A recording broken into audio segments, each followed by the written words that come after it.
أنفع مقال كذا رواينا كهضلو أنفع مقال كذا مركي جعنت هذا يجو صادرتي أرق بيتري دبك اللي يجيستي صومالي دونا أي بين إيجا شجيسو أو اللي بقارن إسو دبعت دي اللي يجيستي مقالة دي ما فيري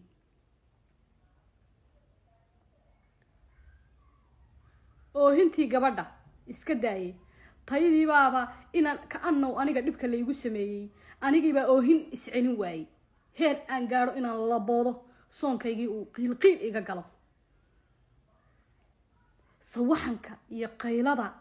iyo dhibaatada gabadhaasi ay u geysanayaan raggaas waa 5 nin mid kaamiradu haya midna lug buu haya midna wuu kufsanayaa laba kalena madaxay u haysaa khadka taleefankana nin baa ku jira waxa la leeyahay warya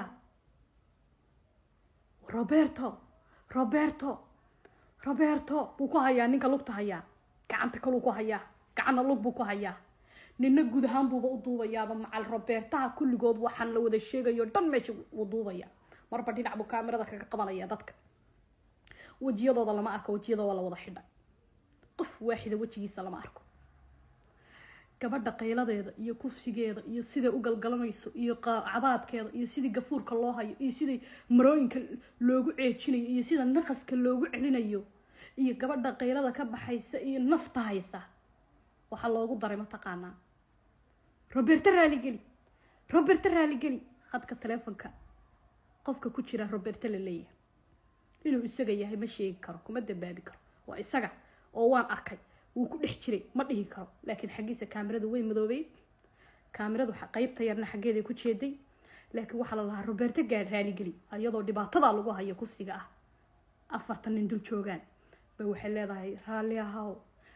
ahaw waa raali ahaw xanuunka weyn baa jira fiidka yowga labaad ayadoo saa u kala taalo tacbaana oo dhulka saa loo jiifiyay wixii raba laga samaystay ayaa nin saa loo dhinac jiifiyay buuma yar intuu soo xirtay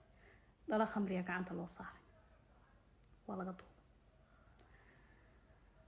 markaan degay oo xaaladayda okay noqotay ayaan anfac telefoonka ku celiyay waxaan ku yiri ragga mad garanaysaa maya bay tiri oo haddaan garan lahaa yaa ciil ma qabeen maba garanayn okay su'aasha labadan weydiiyay waxay ahayd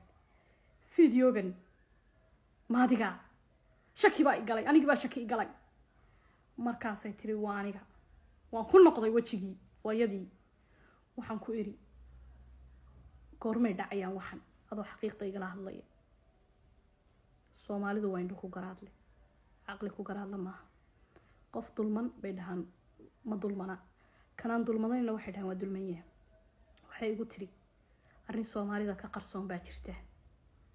inaan ku sheegana waan rabaa maxaa jira waan ku iri waxay xaqiiqada ii sheeg ila muuqaalku waan arkaaye kufsiga iyo wixii waan arkaaye maxaad wax wali istiil wax u qarsanaysaa waxba qarsan wada nafis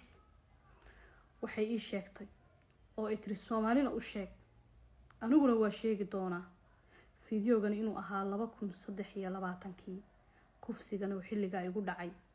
dadna igula taliyeen maadaama la igu rakaateynayay heeraan gaaray inaan timahayga igu cuslaadaan aan xiiro dharka dhigto anigii oo dhan farxad iska raadiye aan jirin wax jilo dadkuna aysan dareemin in yar ay ogeyd sheekadayda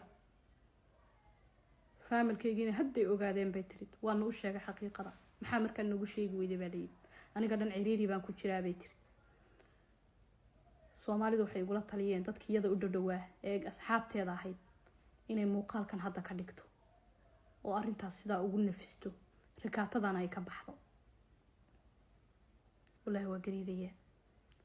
waxaan la gariirayaa muuqaalku 10 sano ilaahumay ka soo wareegto gabadha waxa lagu sameeyay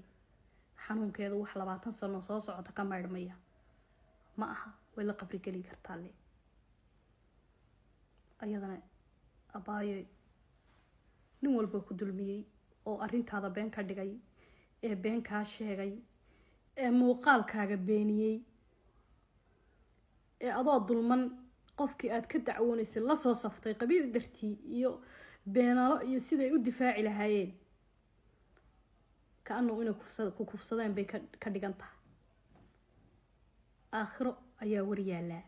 waxana waa iska adduun nimo maalin bulladaya